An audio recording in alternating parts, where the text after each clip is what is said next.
Hello મિત્રો, ગમ્મત સાથે જ્ઞાન ચેનલમાં હું મહિપતસિંહ ગોહિલ આપ સૌનું હાર્દિક સ્વાગત કરું છું. તો સૌપ્રથમ બધાને રક્ષાબંધનની હાર્દિક શુભકામના. તો આજે તમારી સમક્ષ લઈને આવ્યો છું પ્રોબેશન ઓફિસર ભરતી જે આવેલી છે એની મોક ટેસ્ટ નંબર 3. જે કોઈ પણ વિદ્યાર્થી મિત્રોએ મોક ટેસ્ટ નંબર 1 અને 2 ના જોયો હોય તે ખાસ જોઈ લેજો. આપણા પ્લેલિસ્ટમાં મોક ટેસ્ટ પ્રોબેશન ઓફિસરનું એક પ્લેલિસ્ટ બનાવેલું છે, એમાં તમામ પ્રોબેશન ઓફિસરના લેક્ચર તમને મળી જશે. બરાબર છે, એટલે ખાસ જેણે 1 અને 2 બે લેક્ચર ના જોઈએ મોક ટેસ્ટ એ ખાસ જોઈ લેજો. આ છે મોક ટેસ્ટ નંબર 3. બરાબર છે. જો તમે આપણી ચેનલ પર ફર્સ્ટ ટાઈમ વિઝિટ કરતા હો તો ગમ્મત સાથે જ્ઞાન ચેનલને લાઇક કરી દેજો, શેર કરી દેજો, સબસ્ક્રાઈબ કરી દેજો. અને જો તમે આપણા ઇન્સ્ટાગ્રામ પેજને ફોલો ના કર્યું તો આજે જ કરી દેજો. નીચે ડિસ્ક્રિપ્શનમાં તેની લિંક આપેલી છે. ઉપરાંત આપણું વોટ્સઅપ ગ્રુપ છે એ પણ નીચે ડિસ્ક્રિપ્શનમાં લિંક આપેલી છે, ત્યાં પણ તમે જોડાઈ જજો. અને આપણા ટેલિગ્રામ ગ્રામની આઈડી પણ નીચે ડિસ્ક્રિપ્શનમાં લિંક આપેલી છે, ત્યાં પણ તમે ના જોડાવો તો જોડાઈ જજો. તમામ સ્પર્ધાત્મક પરીક્ષાની નાનામાં નાની અપડેટ છે અને પીડીએફ છે ટેલિગ્રામ ગ્રુપમાં આપવામાં આવે છે. બરાબર છે. તો ચાલો મિત્રો આપણે આગળ વધીએ મોક ટેસ્ટ નંબર 3 તરફ. જોડાયેલા રહેજો. બરાબર છે. જે આ 30 માર્ક રોકડા છે જે મોક ટેસ્ટ બનાવી છે આ ટોપિકની બનાવેલી છે. બરાબર છે. બંધારણ, વર્તમાન પ્રવાહ, ગુજરાતી અને અંગ્રેજી કોમ્પ્રિહેન્શન. બરાબર છે. આ 30 માર્ક રોકડાની આ મોક ટેસ્ટ છે. એવી રીતે ચારે અલગ અલગ છે ટોપિકના ગુણભારને ધ્યાનમાં રાખીને મોક ટેસ્ટ લેવામાં આવશે. બરાબર છે. તો ચાલો મિત્રો આપણે આગળ વધીએ, જોઈએ મોક ટેસ્ટ નંબર 3ના પ્રશ્નો. જોઈએ probation officer mock test 3 part 2 30 mark રોકડા. બંધારણના પ્રશ્નો જોઈએ. પહેલો પ્રશ્ન, બંધારણ સભાની રચના છે કયા મિશન અંતર્ગત થઈ હતી? તો કે બંધારણ સભાની રચના છે એ કેબિનેટ મિશન અંતર્ગત છે એ બંધારણ સભાની રચના થઈ હતી. સાથે સાથે મિત્રો સમજૂતી પણ આપેલી છે નીચે ડિસ્ક્રિપ્શનમાં. હું તમને જણાવી દઉં એમ કે બંધારણ સભાની રચના છે કેબિનેટ મિશન અંતર્ગત થઈ છે. જોઈએ ક્રિપ્સ મિશનની અસફળતા પછી 1946માં 3 સભ્યોનું બનેલું કેબિનેટ મિશન ભારત મોકલવામાં આવ્યું. હવે તમને એમ પૂછે કે આમાં સમજૂતીમાં પણ ઘણા બધા પ્રશ્નો છે સમાયેલા છે. બરાબર છે. એકદમ ડીપલી છે એ મોક ટેસ્ટ છે, ખાસ જોઈ લેજો. કે ક્રિપ્સ મિશન છે એ અસફળ થયું પછી કેબિનેટ મિશન ભારતમાં ક્યારે મોકલવામાં આવ્યું? તો કે 1946માં. કેટલા સભ્યોનું બનેલું હતું? કે 3 સભ્યોનું બનેલું હતું. તો કે કયા? તો કે Lord Pethick Lawrence, Sir Stafford Cripps અને એવી એલેક્ઝાન્ડર. આ ત્રણેયનું બનેલું એક કેબિનેટ મિશન છે એ ભારતમાં મોકલવામાં આવ્યું. કેબિનેટ મિશનને એક પ્રસ્તાવ દ્વારા અંતે ભારતીય બંધારણના નિર્માણ માટે એક મૂળભૂત માળખાનો સ્વીકાર કરવામાં આવ્યો, જેને બંધારણ સભાનું નામ રચવામાં આવ્યું. શોર્ટમાં તમને કહી દઉં કે કેબિનેટ મિશન અંતર્ગત છે બંધારણ સભાની રચના થઈ છે. બરાબર છે. કેબિનેટ મિશન ભારત ક્યારે 1946માં. કેટલા સભ્યો બનેલા હતા કેબિનેટ મિશનમાં? 3 સભ્યો જો હતા. બરાબર છે. 3 સભ્યો હતા. કયા? તો કે Lord Pethick Lawrence, Sir Stafford Cripps, A V Alexander. બરાબર છે. ત્યારબાદ જોઈએ સેકન્ડ પ્રશ્ન.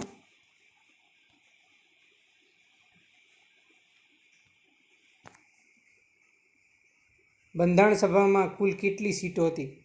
આપણે કેબિનેટ મિશન અંતર્ગત જે બંધારણ સભાની રચના કરવામાં આવી તેમાં 389 સીટો હતી.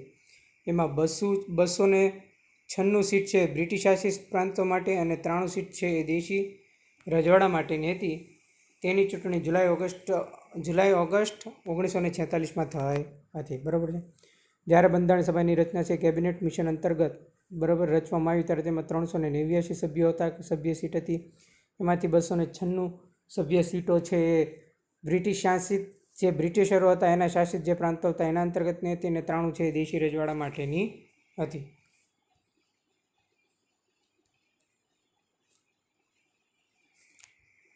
ત્રીજો પ્રશ્ન, બંધારણ સભાની પ્રથમ બેઠક ક્યારે યોજાઈ અને તેના અધ્યક્ષ કોણ હતા? તો કે બંધારણ સભાની પ્રથમ બેઠક 9 ડિસેમ્બર 1946માં યોજાઈ હતી. તેના અધ્યક્ષ હતા સચ્ચિદાનંદ સિંહા. બરાબર છે. જો પ્રથમ બેઠક 9 ડિસેમ્બર 1946, અધ્યક્ષ ડૉક્ટર સચ્ચિદાનંદ સિંહા, અસ્થાયી અધ્યક્ષ. બરાબર છે. અને મુસ્લિમ લીગ દ્વારા છે એ બંધારણ સભાનો બહિષ્કાર કરવામાં આવ્યો હતો. 11 ડિસેમ્બર 1946ના રોજ ડૉક્ટર રાજેન્દ્ર પ્રસાદને બંધારણ સભાના સ્થાયી અધ્યક્ષ બન્યા અને H.G. મુખર્જીને ઉપાધ્યક્ષ તરીકે ચૂંટવામાં આવ્યા. જો તમને એમ પૂછે કે બંધારણ સભાના અસ્થાયી અધ્યક્ષ કોણ હતા? ડૉક્ટર સચ્ચિદાનંદ સિંહા. ઓકે, તમને આવી રીતે પૂછે કે બંધારણ સભાના અસ્થાયી અધ્યક્ષ કોણ હતા? તો કે ડૉક્ટર સચ્ચિદાનંદ સિંહા. મુસ્લિમ લીગ દ્વારા કોનો બહિષ્કાર કરવામાં આવ્યો? તો કે મુસ્લિમ લીગ દ્વારા બંધારણ સભાનો બહિષ્કાર કરવામાં આવ્યો. બંધારણ સભાની પ્રથમ બેઠક ક્યારે યોજાઈ? તો કે 9 ડિસેમ્બર 1946 1946ના રોજ છે બંધારણ સભાની પ્રથમ બેઠક યોજાય. પછી તમને એમ પૂછે કે ડૉક્ટર રાજેન્દ્ર પ્રસાદને બંધારણ સભાના સ્થાયી અધ્યક્ષ ક્યારે બન્યા? તો કે 11 ડિસેમ્બર 1946ના રોજ ડૉક્ટર રાજેન્દ્ર પ્રસાદ છે બંધારણ સભાના સ્થાયી અધ્યક્ષ બન્યા અને એસજી મુખર્જી ઉપાધ્યક્ષ બન્યા. અને મોસ્ટ આઈએમપી પ્રશ્ન, BN રાવ બંધારણ સભાના સલાહકાર રૂપે કોને નિમણૂક કરવામાં આવી? તો કે BN રાવ એ બંધારણના સલાહકાર તરીકે નિમણૂક કરવામાં આવી હતી. ડન છે, ક્લિયર છે, સમજાય છે? બરાબર છે. કોઈ પણ પ્રશ્ન હોય કોમેન્ટ જરૂર કરજો. ત્યારબાદ ચોથો પ્રશ્ન જોઈએ. ઉદ્દેશ્ય પ્રસ્તાવ ક્યારે રજૂ થયો અને કોના દ્વારા અને તેનો સ્વીકાર ક્યારે કરવામાં આવ્યો? તો કે ઉદ્દેશ્ય પ્રસ્તાવ છે 13 ડિસેમ્બર 1946ના રોજ બંધારણ સભામાં જવાહરલાલ નહેરુએ ઉદ્દેશ્ય પ્રસ્તાવ રજૂ કર્યો. સૌપ્રથમ તો તમને ખબર હોય છે કે ઉદ્દેશ્ય પ્રસ્તાવ રજૂ કોણે કર્યો? આવું તમને પરીક્ષામાં પૂછે તો શું આવશે? જવાહરલાલ નહેરુ. જવાહરલાલ નહેરુએ ઉદ્દેશ્ય પ્રસ્તાવ રજૂ કર્યો હતો. બરાબર છે. એનો સ્વીકાર ક્યારે કરવામાં આવ્યો હતો? તો કે એનો સ્વીકાર કરવામાં આવ્યો હતો 22મી જાન્યુઆરી 1947માં રોજ. એનો રજૂ ક્યારે થયો? તો કે 13 ડિસેમ્બર 1946. 13 ડિસેમ્બર 1946માં રજૂ, 22 જાન્યુઆરી 1947માં સ્વીકાર. કોનો? તો કે જવાહરલાલ નહેરુ. ત્યારબાદ જોઈએ પાંચમો પ્રશ્ન. નીચેનામાંથી કયું ભારતીય સ્વતંત્રતા અધિનિયમથી થયેલ પરિવર્તન નથી? સોરી, અહીંયા છે ને પરિવર્તન છે આવશે, બરાબર, નથી નહીં આવે. બંધારણ સભાને પૂર્ણરૂપે પ્રભુ એકમ બનાવવામાં આવી, જે પોતાનું બંધારણ બનાવી શકશે. બંધારણ સભા એક વિધાયિકા પણ બની ગઈ છે, જે બંધારણ નિર્માણ દેશ માટે કાયદાનું નિર્માણ કરશે. મુસ્લિમ લીગના સભ્યોના વિભાજન બાદ અલગ થવાથી તે સભ્ય સંખ્યા 299 થઈ ગઈ. મિત્રો, અહીંયા તમારો રાઈટ આન્સર આવશે ડી. આપેલ તમામ એ ભારતીય સ્વતંત્રતા અધિનિયમથી થયેલ પરિવર્તન છે. ભારતીય સ્વતંત્રતા અધિનિયમ છે એ આવ્યો તેનાથી શું પરિવર્તિત થયું? તો કે બંધારણ સભાને પૂર્ણ રૂપે એકમ બનાવી પોતાનું બંધારણ બનાવી શકાશે. બરાબર છે. કાયદાનું નિર્માણ થશે. ઓકે, આ બધા પરિવર્તનો છે એ સ્વતંત્રતા અધિનિયમથી આવેલા છે ભારતીય. બરાબર. ત્યારબાદ છઠ્ઠો પ્રશ્ન. ભારતીય રાષ્ટ્રધ્વજનો સ્વીકાર કરવામાં આવ્યો? તો કે 22 જુલાઈ 1947ના રોજ છે એ ભારતીય રાષ્ટ્રધ્વજનો સ્વીકાર કરવામાં આવ્યો છે. પછી તમને પૂછે કે રાષ્ટ્રમંડળમાં ભારતની સભ્યતાની સ્થાપના ક્યારે કરવામાં આવી? રાષ્ટ્રમંડળમાં ભારતની સભ્યતાની સ્થાપના મે 1949માં કરવામાં આવી. મે 1949માં ભારતની સભ્યતાની સ્થાપના છે રાષ્ટ્રમંડળમાં કરવામાં આવી. આઠમો પ્રશ્ન. રાષ્ટ્રગાન પૂછે કે રાષ્ટ્રગીત પણ પૂછે, બંને એક જ થશે. બરાબર. સ્વીકાર ક્યારે કરવામાં આવ્યો? તો કે 24મી જાન્યુઆરી 1950ના રોજ રાષ્ટ્રગાન છે એનો સ્વીકાર કરવામાં આવ્યો. આપણું રાષ્ટ્રગાન કયું છે તમારે કોમેન્ટ કરવી જોઈએ. આ તો બધાને આવડે. બરાબર છે. નવમો પ્રશ્ન. રાજેન્દ્ર પ્રસાદની પ્રથમ રાષ્ટ્રપતિ તરીકેની પસંદગી ક્યારે કરવામાં આવી? તો કે 24મી જાન્યુઆરી 1950ના રોજ ડૉક્ટર રાજેન્દ્ર પ્રસાદની પ્રથમ રાષ્ટ્રપતિ તરીકેની પસંદગી કરવામાં આવી. રાષ્ટ્રગાનનો સ્વીકાર 24મી જાન્યુઆરી 1950. બરાબર. 10મો પ્રશ્ન. બંધારણ સભામાં કુલ કેટલી મહિલા સભ્યો હતી? તો કે 15. બંધારણ સભામાં કુલ 15 મહિલા સભ્યો હતી. 11મો પ્રશ્ન. એક આરે 3 પ્રશ્નો લઈ લીધા સામે, એટલે ખાસ જોજો. ડ્રાફ્ટ સમિતિની રચના ક્યારે કરવામાં આવી? ઉપરાંત તેના અધ્યક્ષ કોણ હતા અને તેમાં કેટલા સભ્યો હતા અને તેનું કાર્ય શું હતું? તો કે ડ્રાફ્ટ સમિતિની રચના 29 ઓગસ્ટ 1947માં કરવામાં આવી હતી. ડૉક્ટર બાબા સાહેબ આંબેડકર છે, BR આંબેડકર એમના અધ્યક્ષ હતા. તેના સભ્ય 7 હતા. એનું કાર્ય બંધારણ સભાનો ડ્રાફ્ટ તૈયાર કરવાનો હતું. ટૂંકમાં ડ્રાફ્ટ સમિતિના અધ્યક્ષ બાબા સાહેબ આંબેડકર હતા. 7 સભ્યો હતા. એનું કાર્ય બંધારણ સભાનો ડ્રાફ્ટ તૈયાર કરવામાં આવ્યું હતું. રચના 29 ઓગસ્ટ 1947માં કરવામાં આવી હતી. ટોટલ 4 પ્રશ્નો છે આમાંથી બને છે, ખાસ યાદ રાખજો. બરાબર, એકદમ ડીપલી. ત્યારબાદ આગળ વધીએ. પ્રોવિશન ઓફિસર. બરાબર છે. અહીંયા આપણે જોઈ લીધા બંધારણના પ્રશ્નો પૂરા. હવે વર્તમાન પ્રવાહોના પ્રશ્નો આવ્યા છે. બરાબર. તાજેતરમાં વર્લ્ડ ઇકોનોમિક ફોરમ WEF દ્વારા travel and tourism development index 2024 બહાર પાડવામાં આવ્યો હતો. આ ઇન્ડેક્સમાં ભારતનો ક્રમ કયો હતો? તો મિત્રો, અહીંયા તમારો રાઈટ આન્સર આવશે 39. બરાબર છે. WEF દ્વારા travel and tourism development index 2024 બહાર પાડવામાં આવ્યો હતો. એમાં આ ઇન્ડેક્સમાં ભારતનો ક્રમ છે એ 39મો હતો.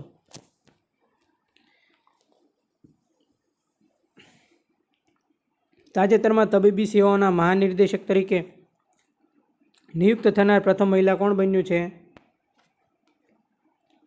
લેફ્ટનન્ટ જનરલ સાધના સક્સેના નાયર છે એ તબીબી સેવાઓના મહાનિર્દેશક તરીકે નિમણૂક થનાર પ્રથમ મહિલા છે. કોણ?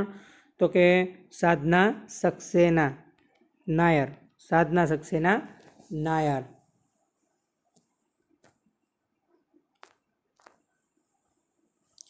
ચૌદમો પ્રશ્ન. તાજેતરમાં ભારતના રાષ્ટ્રપતિ શ્રીમતી દ્રૌપદી મુર્મુને નીચેના પૈકી કયા દેશના સર્વોચ્ચ નાગરિક પુરસ્કારથી સન્માનિત કરવામાં આવ્યા હતા? તો મિત્રો અહીંયા તમારો રાઈટ આન્સર આવશે ફિજી. ભારતના રાષ્ટ્રપતિ કોણ છે? તો કે શ્રીમતી દ્રૌપદી મુર્મુ.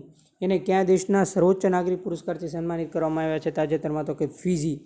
બરાબર છે. 15મો પ્રશ્ન. દેવભૂમિ દ્વારકા જિલ્લામાં નિર્માણ પામેલ હરસિદ્ધિ વન ગુજરાતનું કેટલામું સાંસ્કૃતિક વન છે? તો આ તો આપણે આગળના લેક્ચરમાં જોઈ ગયા કે 23મું. બરાબર છે.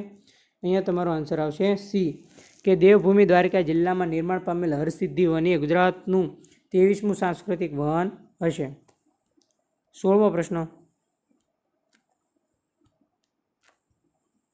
તાજેતરમાં ભારતીય સૈન્યએ કયા પ્રદેશમાં પર્વત પ્રહાર કવાયત હાથ ધરી? તો કે જવાબ બી છે, લદ્દાખ છે એ આવશે. કે લદ્દાખમાં ભારતીય સૈન્યએ પર્વત પ્રહાર કવાયત હાથ ધરી હતી તાજેતરમાં. વિશ્વ યુવા કૌશલ્ય દિવસ હતો તો વર્લ્ડ યુથ ડે તરીકે કયો દિવસ ઉજવાય છે? તો કે 15 જુલાઈ છે. 15 જુલાઈ એ વિશ્વ યુવા કૌશલ્ય દિવસ અથવા તો વર્લ્ડ યુથ ડે તરીકે છે એ કૌશલ્ય દિવસ. બરાબર. વિશ્વ યુવા કૌશલ્ય દિવસ અને વર્લ્ડ યુથ ડે તરીકે 15 જુલાઈને ઉજવવામાં આવે છે. ત્યારબાદ તાજેતરમાં એક વર્ડ લખી નાખવાનું ભૂલાઈ ગયું છે. બ્રિટિશ કાળના ક્યાં 3 જૂના કાયદા રદ કરવામાં આવ્યા? તો કે જવાબ આઈપીસી 1860, સીઆરપીસી 1973, એવિડન્સ એક્ટ 1872. તાજેતરમાં બ્રિટિશ કાળના આ 3 જૂના કાયદા છે એ ભારત સરકાર દ્વારા રદ કરવામાં આવ્યા છે. બરાબર છે. એમાં IPC Indian penal code, CrPC criminal procedure code અને એવિડન્સ એક્ટ 1872 છે એ રદ કરવામાં આવ્યા છે.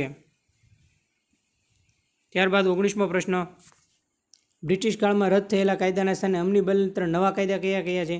તો કે ભારતીય ન્યાય સંહિતા 2023, ભારતીય નાગરિક સુરક્ષા સંહિતા એટલે કે BNSS, ભારતીય નાગરિક સુરક્ષા સંહિતા. તમને પરીક્ષામાં એમ પૂછે કે BNSSનું પૂરું નામ જણાવો. આ તમારે કોમેન્ટમાં જણાવવાનું છે. બરાબર. નજર સમક્ષ પણ છે જો ખબર પડી જાય તો. ઓકે. ભારતીય સાક્ષ્ય સંહિતા 2023. તો આ 3 જે જૂના કાયદા હતા આપણે આઈપીસી, સીઆરપીસી, એવિડન્સ એ 3ને રદ કરીને આ 3 કાયદા છે એ ઉમેરવામાં આવ્યા છે. બરાબર છે.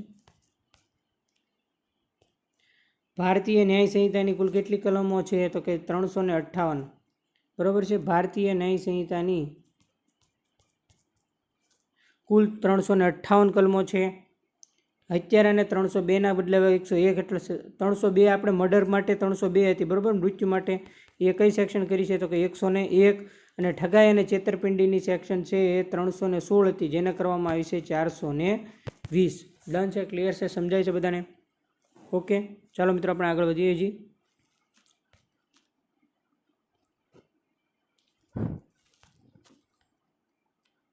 હવે આપણે ગુજરાતી જોઈએ. બંધારણના પ્રશ્નો જોઈ લીધા.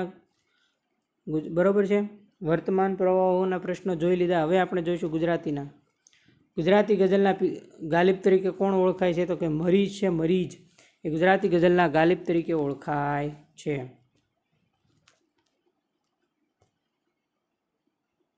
ત્યારબાદ તમને પૂછે કે ઝબુક વીજળી ઝબુક બાલ નાટિકાના લેખક કોણ છે? તો કે મકરંદ દવે છે એ ઝબુક વીજળી ઝબુક બાલ નાટિકાના સંગ્રહ કરતા લેખક છે. ઓકે. મકરંદ દવે. 23મો પ્રશ્ન. અદ્યતન ગુજરાતી ગઝલના પ્રણેતા કોણ છે? અદ્યતન ગુજરાતી ગઝલના પ્રણેતા કોણ છે? આદિલ મંસૂરી, ફકીર ગુલામ નબી મંસૂરી. આદિલ મંસૂરી છે અદ્યતન ગુજરાતી ગઝલના પ્રણેતા છે. 24મો પ્રશ્ન. રસીલો રંગીલો ફક્કડ કવિ કોણ છે? તો કે દયારામ છે. એને રસીલો રંગીલો ફક્કડ કવિ તરીકે ઓળખવામાં આવે છે. સારસ્વત કોનું ઉપમાન છે? તમને પરીક્ષામાં પૂછે કે સારસ્વતી એ કોનું ઉપમાન છે, તો કે પુરુરાજ જોશી છે, જવાબ એ આવશે. એનું ઉપનામ કયું છે, તો કે સારસ્વત છે, પુરુરાજ જોશીનું ઉપનામ છે. ક્યાં સાહિત્યકાર ગાગરિયા ભટ્ટ તરીકે ઓળખાય છે? મોસ્ટ આઈએમપી પ્રશ્ન, બરોબર છે. રેવન્યુ તલાટીમાં પણ હતો. ક્યાં સાહિત્યકાર ગાગરિયા ભટ્ટ તરીકે ઓળખાય છે, તો કે જવાબ બી છે, પ્રેમાનંદ છે, ગાગરિયા ભટ્ટ તરીકે ઓળખાય છે. ઝાકળ જેવા અણદીઠ કૃતિ કોની છે? જવાબ એ સ્વામી આનંદની છે. ઝાકળ જેવા અણદીઠ કૃતિ છે એ સ્વામી આનંદની છે. સ્વામી આનંદનું મૂળ નામ તમને પરીક્ષામાં પૂછે તો શું આવશે? હિંમતલાલ દવે. સ્વામી આનંદનું મૂળ નામ તમને પરીક્ષામાં પૂછે તો શું આવશે? હિંમતલાલ દવે. આ બધા પ્રશ્નો તમને કન્ફ્યુઝ કરી શકે છે, એટલે ખાસ યાદ રાખજો. હિંમત ન હારતા, હિંમતલાલ દવે સ્વામી આનંદનું મૂળ નામ. ડન છે.